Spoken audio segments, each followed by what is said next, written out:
L'un des grands enjeux, c'est quand même celui de la fonte des glaces, que nous ne vivons pas seulement aujourd'hui, mais qui est un phénomène qui est enclenché depuis plusieurs décennies maintenant, et qu'on constate tant à propos des glaces de mer, comme on dit, que des glaces de terre.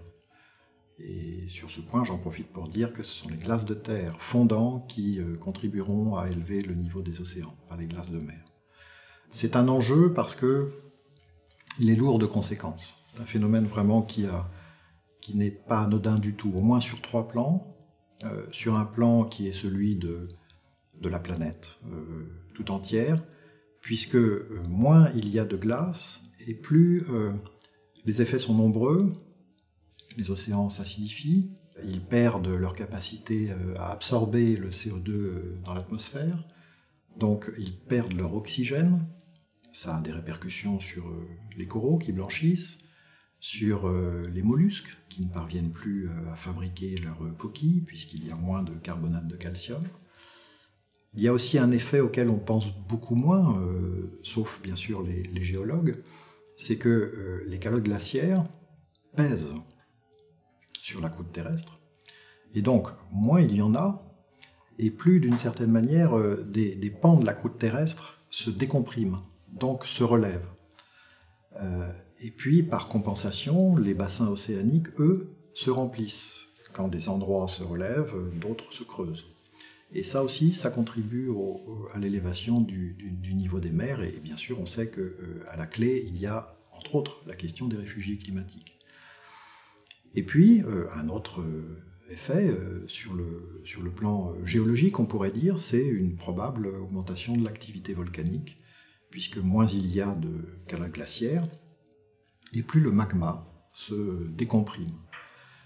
Un autre plan, où la fonte des glaces est vraiment quelque chose d'important, qu'on ne peut pas négliger, qu'on ne doit pas négliger, c'est bien sûr, mais on y pense plus, son effet sur la biodiversité. Si les océans perdent leur oxygène, s'acidifient, si les courants marins eux-mêmes changent peu à peu leur direction, et bien sûr, j'en ai parlé un tout petit peu déjà, il y a un impact direct sur la biodiversité. Il y a une espèce d'affaiblissement, parfois même des ruptures, de ce que l'on appelle la chaîne trophique, c'est-à-dire la chaîne alimentaire, qui en fait a son principe dans la glace, avec, comme on le sait, les glaciers qui sont côtiers, par exemple, lorsqu'ils lâchent des morceaux d'eux-mêmes qui deviennent des icebergs flottants, ils abandonnent aussi certains de leurs composants, et notamment des sels nutritifs. Et ces sels nutritifs, les icebergs les transportent. Et ils transportent avec eux donc des petits êtres qui sont intéressés par ces sels nutritifs, des algues.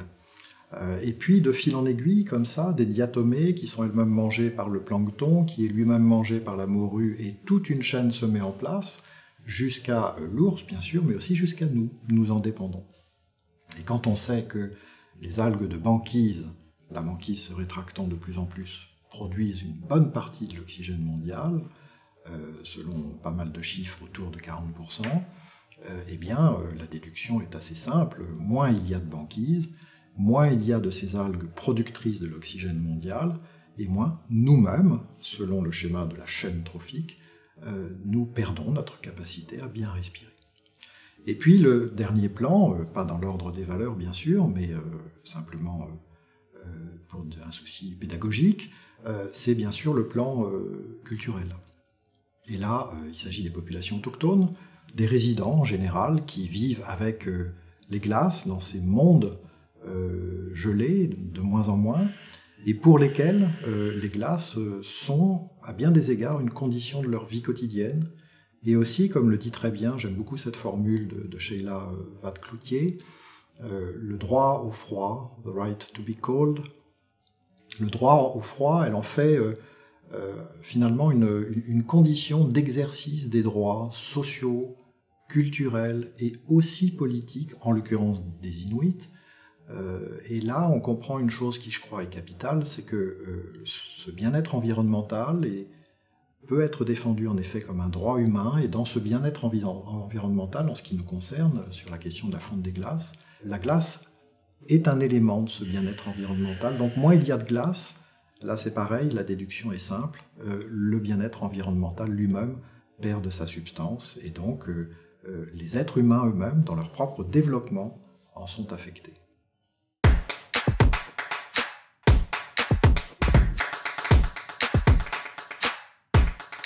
Je pense qu'il y a plusieurs facteurs. Le premier facteur, il est très simple, c'est que probablement que pour beaucoup d'entre nous, ces mondes nous paraissent très lointains, presque exotiques.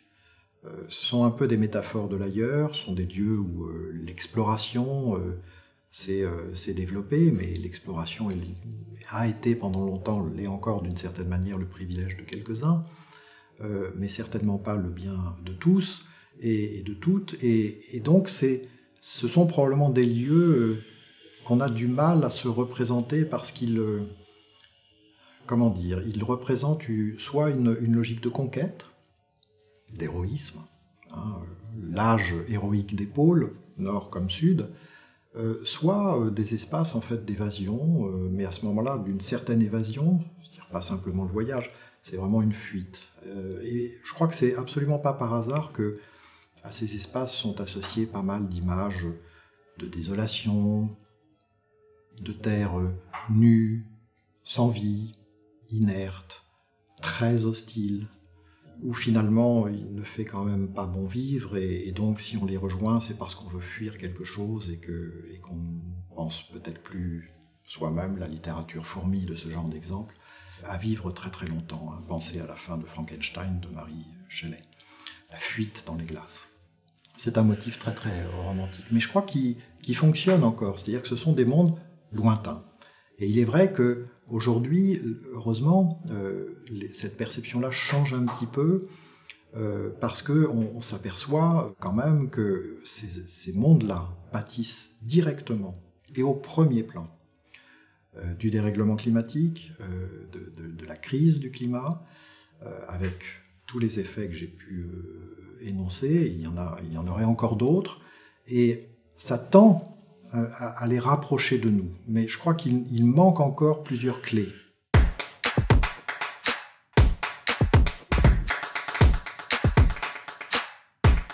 Je le pense, oui.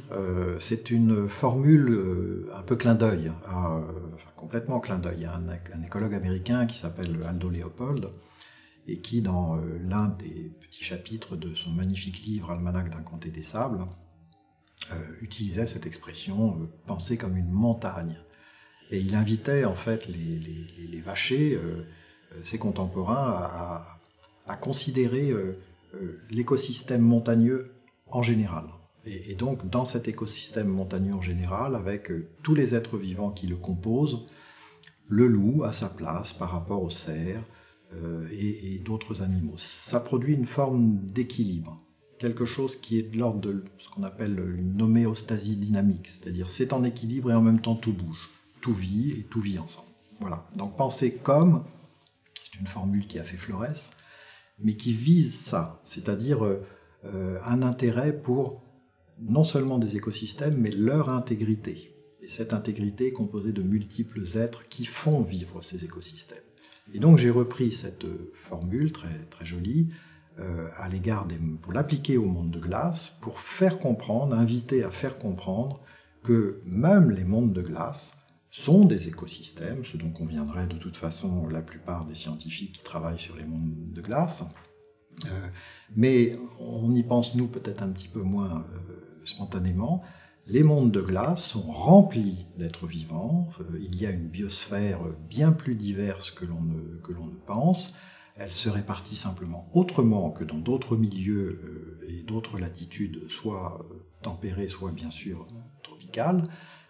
Donc tout est une question de répartition en fait, mais il y a de la vie dans ces mondes. Et donc penser comme un iceberg, sachant que l'iceberg est un bout de glacier, donc on pourrait dire penser comme un glacier aussi, qu'il soit côtier ou un glacier d'altitude en montagne, c'est en fait reconnaître que la glace joue un rôle fondamental dans la chaîne de la vie. Ce point est capital parce que je crois qu'il faut abandonner définitivement, pour celles et ceux qui éventuellement ont encore ça à l'esprit, que ces mondes de glace sont dénués de tout être vivant. C'est faux, et d'autant plus qu'ils sont au contraire, au principe de notre vie quotidienne elle-même, même si c'est de manière évidemment un petit peu indirecte.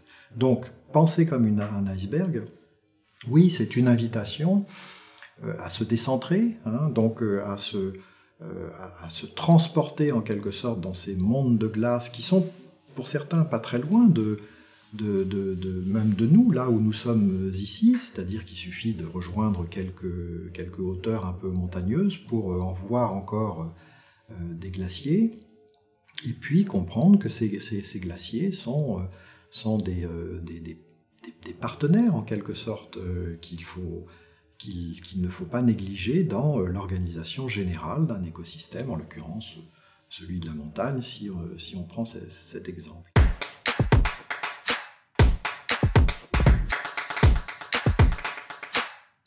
Penser comme un iceberg peut être une manière de réfléchir autrement, pour une raison très très simple.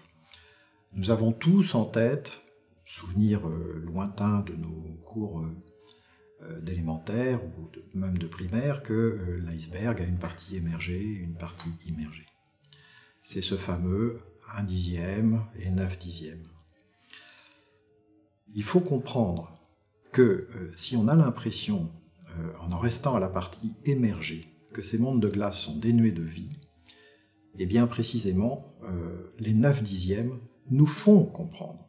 Et là, les scientifiques doivent le dire et le redire sans cesse, et nous l'accepter, que la vie se niche sous l'eau, dans les océans, d'où l'importance cruciale des réflexions autour de l'océan et des actions en faveur des océans aujourd'hui. En effet, 9/10 des icebergs représentent une espèce d'arche de vie où ça fourmille, et une fois de plus, c'est la condition de toutes les autres vies. Donc ça, on peut le comprendre parce que des écrits scientifiques, des expériences, des plongeurs et des plongeuses vont sous l'eau pour le démontrer, pour le prouver, pour apporter des images magnifiques, en longeant les icebergs.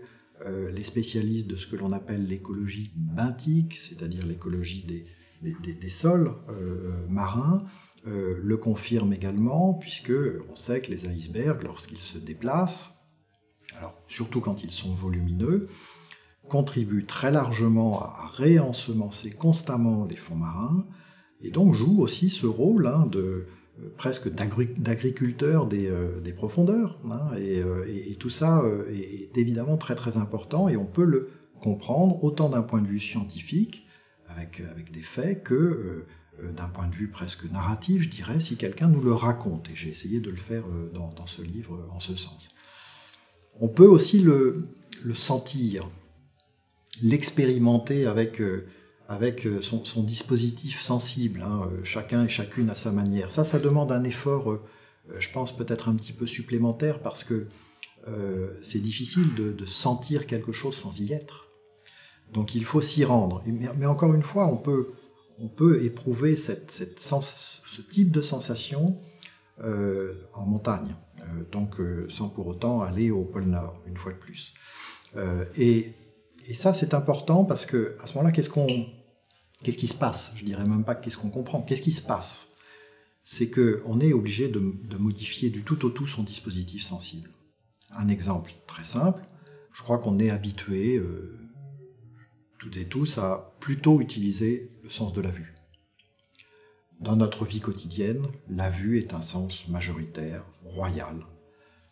Dans les mondes où la glace gouverne, la vue est à peu près inutile. La plupart du temps, elle est même un sens que je pourrais dire assez faible, voire qui nous fait prendre certains risques.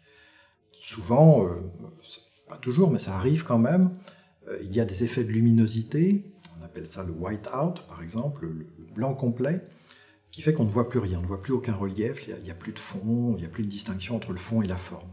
C'est très dangereux dans certains lieux, dans certains espaces, là aussi sur la banquise comme en montagne, parce qu'en fait on est complètement désorienté.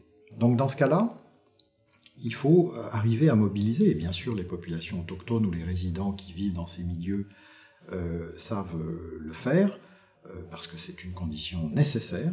Il faut parvenir à mobiliser d'autres sens, et notamment un sens auquel on pense très très peu, qui est le sens du toucher. Par exemple, lorsque les conditions météo sont absolument affreuses, que l'on ne voit non seulement plus rien, mais que l'on n'entend plus rien, parce que le vent lui-même souffle avec une force telle qu'il bouche quasiment les oreilles, eh bien à ce moment-là, il faut se pencher vers le sol pour s'apercevoir plutôt que le vent a fabriqué toutes petites crêtes de compression. Et ce faisant, il indique une direction. Donc en touchant, en caressant les crêtes de compression, on peut continuer à s'orienter. Bon, bien sûr, c'est une solution un peu extrême qui demande un savoir-faire, une espèce d'expertise, mais tout ça pour vous dire que il est vrai que dans ces mondes-là, on est assez spontanément désorienté et que donc, sur le plan sensible, je veux dire, et que donc sur l'un des objectifs, et ça se fait plus ou moins rapidement selon les personnes, bien sûr, et leur propre expertise de ces milieux-là, c'est d'arriver à se réorienter. Et on se réoriente d'abord et principalement grâce au sens. Et après, grâce à la raison. On comprend ensuite.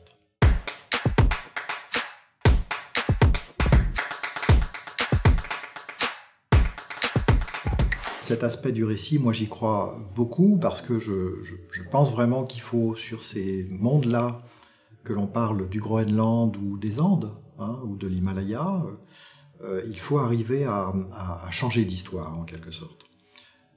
J'ai beaucoup d'affection pour l'histoire de l'exploration polaire. Ce sont des récits extraordinaires où on comprend aussi combien justement des personnes ont enduré des expériences complètement incroyables, folles. Ils y allaient eux-mêmes d'ailleurs parfois avec soit beaucoup de préjugés, soit beaucoup d'ignorance. Et probablement ne prenaient-ils pas ces conseils auprès des populations autochtones. Toujours est-il que ce sont des récits héroïques, c'est vraiment la question de l'héroïsme qui est là. Mais je me suis rendu compte aussi, et je raconte ça dans le livre, que c'était pour beaucoup des récits qui en restaient à la partie émergée, dirions-nous, des choses. Et qu'il faut arriver à renverser un peu le point de vue, se décentrer en ce sens, pour comprendre les manières avec lesquelles, justement, les gens qui habitent ces lieux-là vivent leur propre vie quotidienne avec ces entités de glace. Et là, je me suis intéressé donc aux différentes manières d'entretenir une espèce de relation, de familiarité, un peu obligée, de toute façon, bien sûr, avec ces entités non humaines que sont les glaciers, la banquise, certaines montagnes enneigées. Et j'ai découvert que, il y avait plein de récits qui racontaient ce partenariat un peu étrange, cette convivialité avec des éléments géologiques en quelque sorte, avec le minéral, avec la glace donc aussi, et que dans ces récits, la glace souvent avait le statut, on ne lui prêtait même pas la qualité d'être vivant, elle avait le statut d'être vivant. Donc ce n'était pas, la vie n'est pas un attribut qu'on donne à volonté ou pas, elle préexiste en quelque sorte aux humains. La glace, le glacier, dans beaucoup de récits des populations autochtones, est un être vivant à part entière. Donc il faut vivre avec lui. Et ça signifie une chose très simple, c'est que quoi qu'on fasse, il réagit. Plus ou moins bien. Et il a une forme d'autorité même sur certaines communautés. Donc ça m'a fasciné. Bien sûr, ça se donne comme récit. Attention, ça ne se donne pas comme quelque chose qui est forcément normatif et qui doit valoir pour tout le monde. Là, l'anthropologie nous permet de comprendre que les légendes, par exemple, les mythes, doivent être lus, dits comme des légendes, comme des mythes. Et l'intérêt de ces récits-là, c'est qu'on comprend qu'ils ont des effets de cohésion, c'est qu'ils permettent aussi aux humains de resserrer les rangs, quand un événement tragique, par exemple, arrive et qu'un glacier déborde de son lit. Et je crois que ça, c'est un point important aujourd'hui où précisément beaucoup de glaciers fondent, créent quand même parfois des catastrophes réelles. Il faut arriver à accepter que certains récits ne sont pas des superstitions à négliger, ce sont des états de savoir collectifs grâce auxquels on peut décrypter une forme de relation entre des humains et leur propre milieu. Donc une fois qu'on a accepté ça, je crois qu'il faut l'accepter, il faut se dire que les personnes qui racontent ces histoires ont autant le droit que d'autres personnes qui racontent d'autres histoires de prendre place, par exemple, dans certaines décisions politiques ou négociations internationales sur tel ou tel territoire au nord comme au sud de notre planète. Et à ce moment-là, on comprend, une fois de plus, une chose qui, je crois, m'apparaît très simple, donc pourquoi ne pas la comprendre, c'est que finalement, l'intérêt d'entendre d'autres histoires, c'est que tout cela peut peut-être aussi nous pousser nous-mêmes à en raconter d'autres. Si finalement on se met un peu tous et toutes à table, à la même table, et que l'on essaye de combiner, par exemple, à propos des discussions à venir autour de l'Antarctique, prenons cet exemple, et que les Maoris viennent à la table, comme ils le désirent de plus en plus, des négociations internationales sur l'Antarctique, eh bien peut-être qu'on se rendra compte que le modèle de gouvernance lui-même, le modèle de développement lui-même, là ça ne concerne pas tant l'Antarctique que d'autres régions, prendra en compte des éléments nouveaux, c'est-à-dire finalement peut-être assez anciens, mais des éléments différents.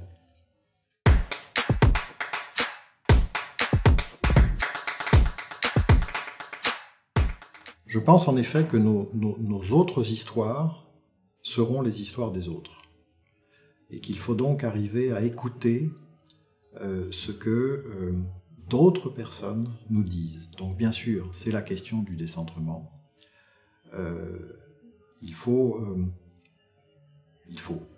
Disons que nous avons probablement tout intérêt à considérer avec,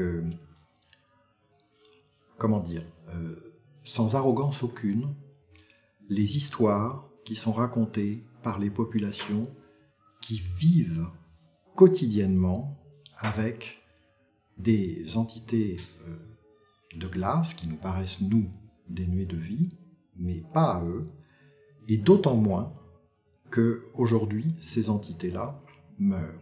Prenons l'exemple du fameux glacier Ökey, en Islande, à propos duquel, en 2019, donc voici 2 ans à peine, il y a eu une grande cérémonie de pose d'une pierre, en quelque sorte, presque tombale, un mémorial en honneur de ce glacier qui avait déjà été déclaré par les glaciologues 5 ans auparavant, donc en 2014, une glace morte, dead ice, selon le vocabulaire généralement anglophone de la glaciologie.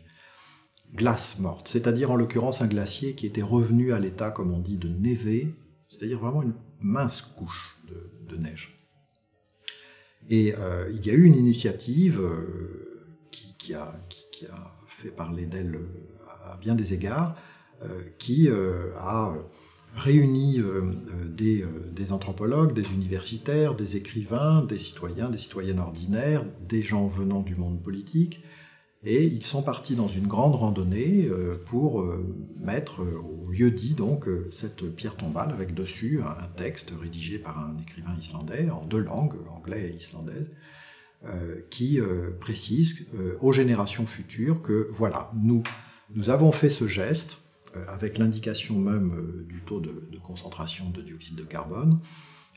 Nous avons fait ce geste, sachez que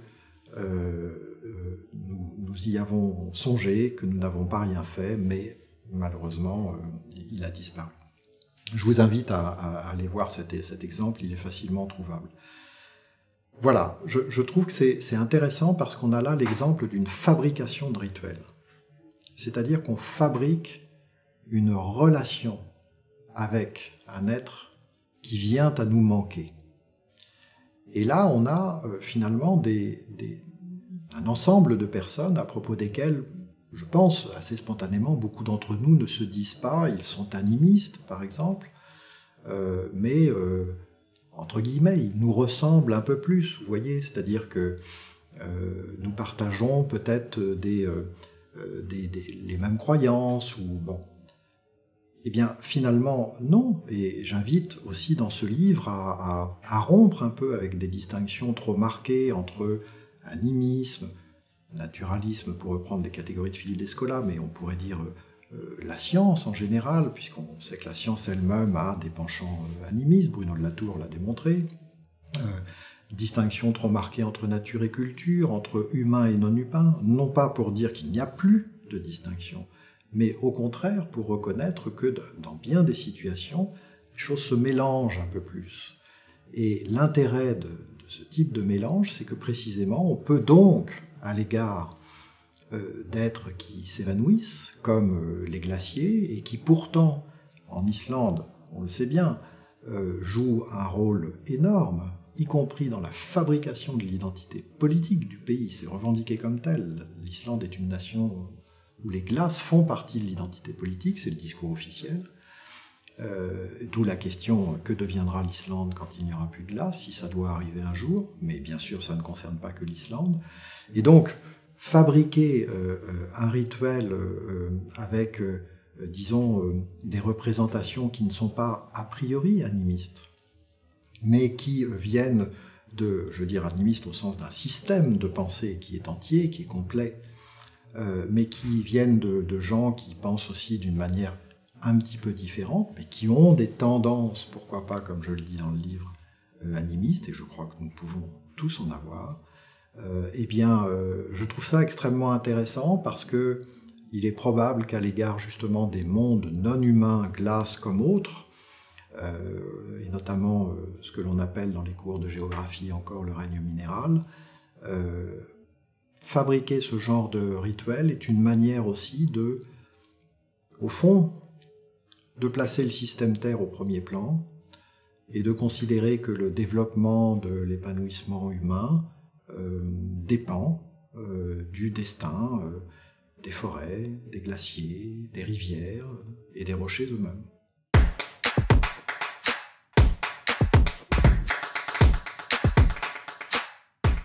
Oui, je me suis aperçu en effet que beaucoup plus de gens qu'on ne pense et que je pensais aussi entretiennent une vraie relation de familiarité avec ces entités de glace, des glaciers. Et donc, autant le destin de l'iceberg est de disparaître, puisque une fois qu'il a chuté dans l'eau, le pouvoir corrosif de l'eau salée, de toute façon, le promet à la destruction. Autant le glacier, lui, a priori, n'est pas promis à mourir. Il connaît des variations. L'ancienne croyance, y compris scientifique, selon laquelle les glaciers n'avaient pas... Enfin, leur caractère, c'était l'inertie thermique, est aujourd'hui, heureusement, considérée comme fausse, et depuis longtemps, les glaciers réagissent aux moindres variations de leur environnement.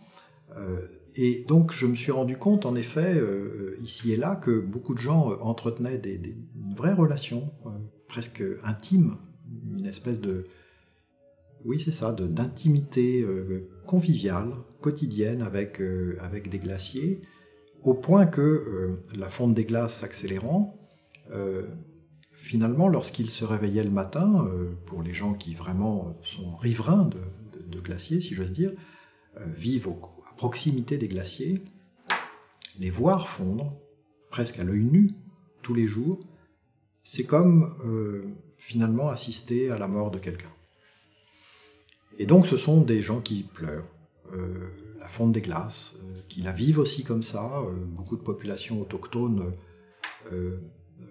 ont même l'impression d'être amputées d'une partie de leur corps. Le lexique de l'amputation est utilisé. Donc effectivement,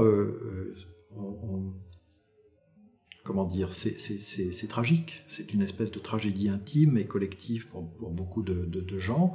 Il y a quelque chose d'inconsolable, d'où ce beau mot de solastalgie créé par le philosophe australien Glenn Albrecht, pour qualifier cette espèce de nostalgie qu'on a à l'égard d'un monde qui disparaît sous ses yeux, qui est le monde familier dans lequel on a vécu depuis longtemps, et alors même qu'on reste chez soi, qu'il n'y a pas de voyage, qu'il n'y a pas d'exil, comme le suggère le terme de nostalgie, hein, et donc la solastalgie désigne cette absence en fait de confort, de douceur, qui vient de cette relation intime avec, par exemple, un glacier, mais une fois de plus, on pourrait utiliser d'autres exemples d'entités non humaines.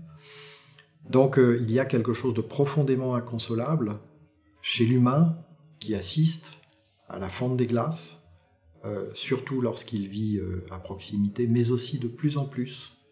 Lorsqu'on ne vit pas à proximité, on constate aujourd'hui que beaucoup de gens éprouvent en fait, à des degrés divers, mais quand même éprouvent en fait une espèce de tristesse en voyant l'effondrement d'une barrière de glace. Et puis, bien sûr, il faut, c'est aussi ce que dit Glenn Albrecht à propos de la solastalgie, on ne peut pas en rester là.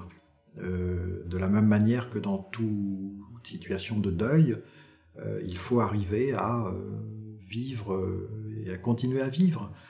Non pas pour oublier, mais pour vivre avec, en quelque sorte.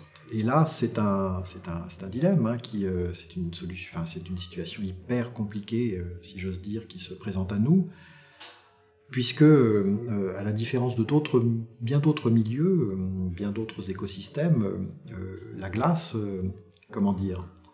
n'est pas restaurable.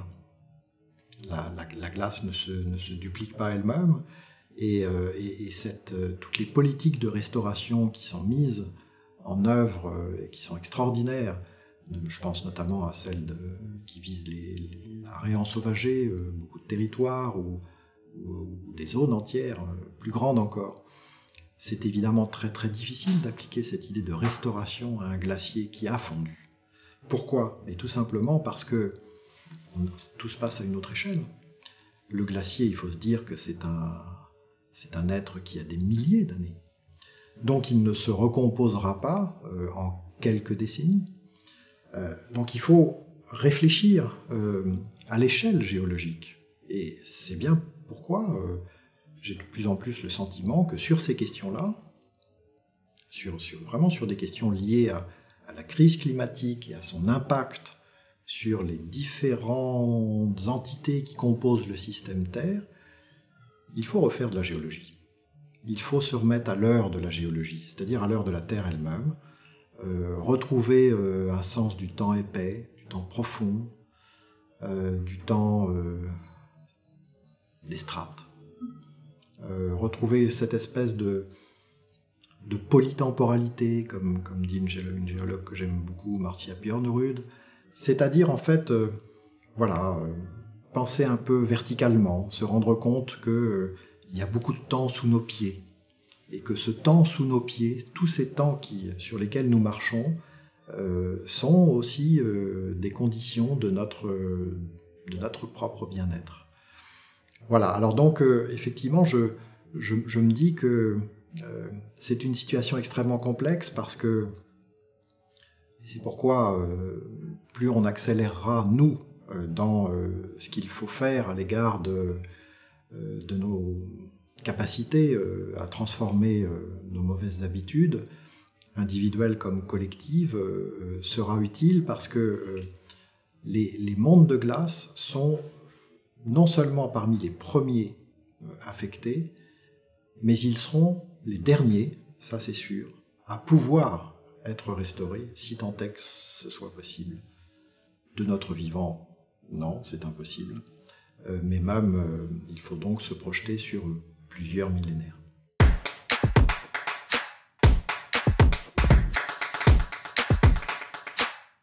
C'est ça, mieux les connaître sur le plan scientifique. Je crois que c'est extrêmement important d'entendre les scientifiques, les sciences, parce Il y en a plusieurs qui s'occupent de ces mondes-là à ce sujet.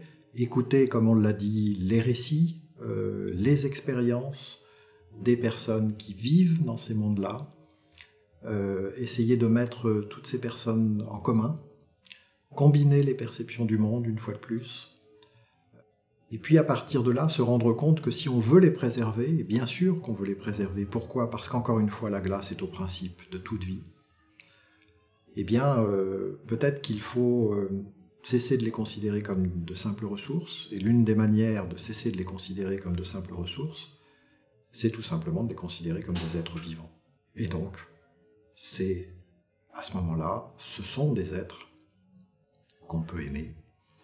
Ce sont des êtres qui, pour beaucoup de gens sur la Terre, en fait, sont autant des parents lointains que d'autres êtres. Hein. Ce sont, à ce moment-là, on est dans des représentations du monde où les entités non humaines ne sont pas des ressources, mais ce sont des parents. Donc il ne s'agit pas d'acquérir des droits de propriété, ou de découper des berges ou des rives pour parler des rivières. Il s'agit tout simplement de les intégrer dans leur écosystème, nous-mêmes d'y prendre une place plutôt congrue, hein, d'avoir une empreinte quand même assez réduite autant que possible, et puis de trouver les pratiques et le langage, ou les langages, de cette convivialité. Et c'est effectivement, je crois, une convivialité qui demande que l'on aime un peu plus que nous-mêmes, hein, que les humains aiment un peu plus que seulement les humains, mais aussi, même si ça peut paraître paradoxal, mais après tout, on a un autre mot pour ça, qui est peut-être plus éloquent, c'est l'empathie. Avoir de l'empathie pour des écosystèmes, pour des entités non humaines, ça doit être possible.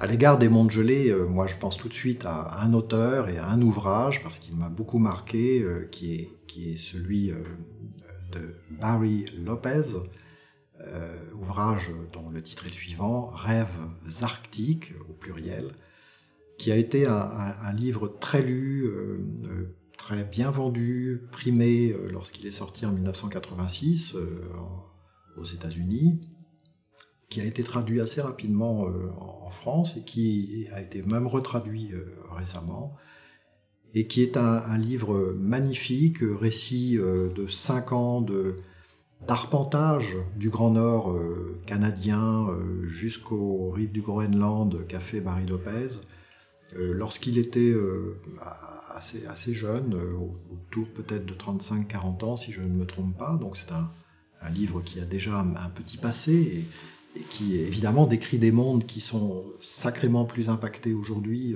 par la crise climatique, mais qui est non seulement extrêmement bien écrit, qui a une valeur poétique très forte, et qui est en même temps très précis sur le plan scientifique. Donc j'ai lu ce livre la première fois, ça a été une révélation, parce que j'y ai trouvé une démarche au croisement de plusieurs autres, à la fois littéraire, beaucoup de géologie aussi, de la glaciologie, de l'histoire des arts, de l'anthropologie, etc. Et je me suis dit, voilà, c'est une espèce de livre-monde, en l'occurrence lié à ces mondes-là, et qui fourmille en plus d'intuitions magnifiques. Un seul exemple. On a l'habitude de définir le Grand Nord par l'absence d'arbres. Et Barry Lopez nous dit, c'est faux. Il y a des arbres dans la toundra. Simplement, on ne les voit pas. Alors, il faut se pencher dans la tourbière, et on se constate à ce moment-là qu'il y a des saules ou des boulonnins qui sont de la hauteur d'un demi-pouce, qui s'épandent, croissent à l'horizontale pour résister au vent, pour aller chercher l'eau qui chemine vers les glaciers côtiers. Bref, c'est dur pour eux de pousser, mais ils poussent. Mais ils poussent à l'horizontale, on ne les voit pas. Et donc, il y a des forêts dans la toundra, qui sont invisibles à l'œil nu. Et quand on marche dans la toundra, on se rend compte d'une chose, c'est qu'on marche sur des forêts. Et cette phrase m'a fait comprendre énormément de choses.